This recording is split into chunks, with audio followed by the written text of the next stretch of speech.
এবং বাংলাদেশকে সুরক্ষা দেওয়ার জন্য একটি জবাতে চমৎকার কোনো কর্মসূচি আমাদের হাতে এই মুহূর্তে নেই। যারা যেরকমই কর্মসূচি নিয়ে আসুক না কেন, দেখবেন ওর মধ্যে কোনো না কোনো উদ্দেশ্য আছে। এই জায়গাতে একটি মাত্র উদ্দেশ্য আছে, সেটা কি?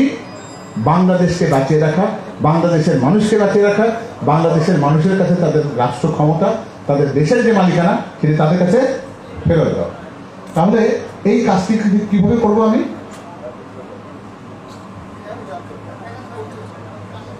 কিভাবে জনগণের সামনে নিয়ে দেবো? এটা হচ্ছে আমাদের চ্যালেঞ্জ, তাই না? আমরা শুধুমাত্র ঘরের ভিতরে বসে থেকে অনেক কিছু শিখলাম, অনেক কিছু বললাম, বুঝলাম অনেক কিছু, কোনো কাজে লাগবে না যতক্ষণ না পর্যন্ত এটা দেশের সাধারণ মানুষের কাছে, যারা কেউ কিন্তু এখানে নেই, যাদের কাউকে আমি দেখছি না, যারা বিভিন্ন জায়গাতে এই 20 কোটি মানুষ ছড়িয়ে ছিটিয়ে আছে, তাদের কাছে কিন্তু আমাদেরকে এটা পৌঁছাতে হবে। মনে রাখতে হবে যে আমরা কি শুধু বিতরণ করতে যাচ্ছি? আমাদের কাছে এরকম ভাই এরকম 2-3টা করে লিফলেট সবার হাতে দিয়ে দিলাম, একটা করে বুকলেট দিয়ে দিলাম, এটা করতে যাচ্ছি? তাহলে আমরা কি করতে যাচ্ছি? আমাদের কাছে কিন্তু বিতরণ না, আমরা নিজেরা একটা উপলব্ধি করি, বুঝি, বিশ্বাস করি, সেই বিশ্বাসটা অন্যের ভেতরে প্রবাহিত করতে চাই। বিশ্বাসটাকে সঞ্চালিত করতে হবে, কাগজটা নয়। এই বিশ্বাস সঞ্চালিত করতে গেলে আমাকে কি করতে হবে?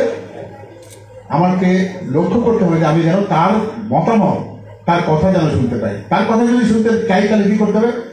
একা একা যদি আপনি একজন লোকের সাথে কথা বলেন, তার থেকে অনেক বেশি গুরুত্বপূর্ণ যখন আপনি একাধিক শ্রোতা যদি আমার সাথে কথা বলেন। কি কি সুবিধা পাবো সেখান থেকে?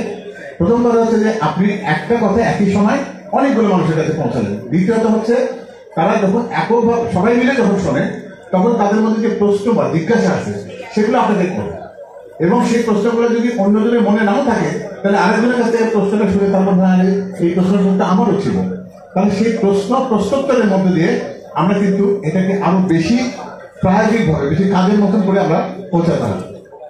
এবং এই পৌঁছানোর সময় কি বলেছে একটু আগে, আমরা কথা বলি কোন জায়গায় দিয়ে? ফোন দিয়ে বলি। হ্যাঁ, ফোন দিয়ে বলি। ঠোঁটের কথা ঠোঁটে থেকে দেয়।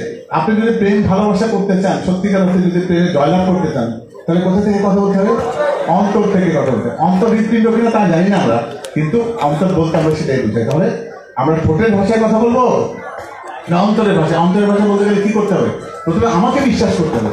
আমাকে বিশ্বাস করতে হবে যে 31 দফার কার্যকারিতা, 31 দফাটা আমাদের দেশের মানুষের জন্য যে প্রয়োজন, সেটা আমি মনে প্রাণে বিশ্বাস করি। এই বিশ্বাসটা যদি আমার মধ্যে প্রতীত না হয়, তাহলে কিন্তু আমি এটা অন্যের কাছে দিতে শুনি। তাহলে কি করতে হবে? আমাকে সেই পরিবেশের সাথে মানিয়ে নিতে হবে।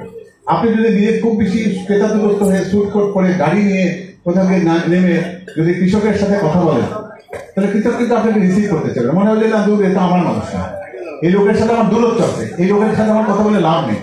তাহলে আমাকে উপস্থাপনের সময় যে পরিবেশ থাকুক, যদি শিক্ষার্থীরা থাকে, যদি সে জায়গায় আইনজীবীরা থাকে, সাংবাদিকরা যদি থাকেন, শিক্ষকরা যদি থাকেন, তাহলে আপনি যে পরিবেশে যাবেন সেই পরিবেশের সাথে নিজেকে মানিয়ে নিয়ে মাথার মধ্যে এই কথাগুলো নিয়ে যে এই পরিবেশের জন্য 31 দফা কোন দফাগুলো বেশি কার্যকর, কোন জায়গায় গুরুত্বপূর্ণ, সেই কথাটি আমি এটাকে উপস্থাপনা করব। এখন আমি কি শুধু বলে যাব? কি করব? তাহলে তার প্রশ্ন যদি সে করে, তাহলে সেই প্রশ্নটা শুনতে হবে, উত্তর দিতে হবে। সব প্রশ্নের উত্তর আমি পারবো না, কোন কথা আছে? পারবো না। তাহলে কি বলবো? বললে ঠিক আছে, আপনারটা আমি শুনলাম, আমি আপনাকে পরে জেনে বলবো। এবং সেই মানুষের কাছে ফিরে গিয়ে যদি আপনি উত্তরটা পরে দিয়ে আসেন, তাহলে সে বুঝবে যে না, ওই মানুষটা আমার সাথে কথা বলতে আসেনি, সত্যিকার অর্থে এটা সে বোঝাতে চেয়েছিল যে এটা সত্যি তার কাজের বিষয়।